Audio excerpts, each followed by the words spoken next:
कांदा निर्यात करणारे नाशिकचे 400 कंटेनर जेएनपीटीमध्ये अडकलेत।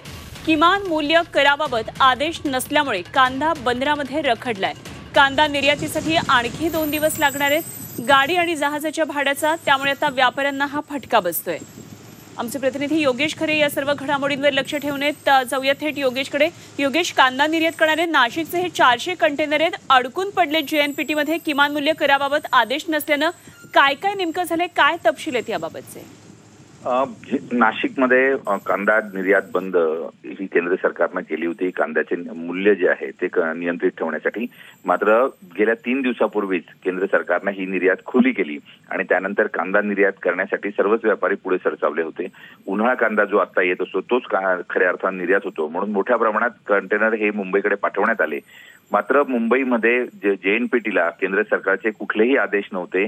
त्या आदेशांमध्ये किती कर अमृत नोनी गॅस्ट्रिन, अपचन, ऍसिडिटी, गॅस्ट्रबल ह्यापैकी तुम्हाला कुठलाही गॅस्ट्रिक प्रॉब्लेम झाला, उपाय एकच, अमृत नोनी गॅस्ट्रिन घ्यावा। किमान निर्यात मूल्य किती असेल हे दिलेलं नव्हतं।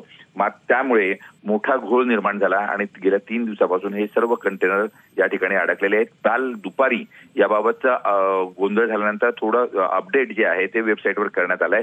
मात्र तरीही हे कंटेनर आता तातडीनं जाऊ शकत नाही। अनेक व्यापाऱ्यांचं या ठिकाणी मोठ्या प्रमाणात नुकसान झालंय।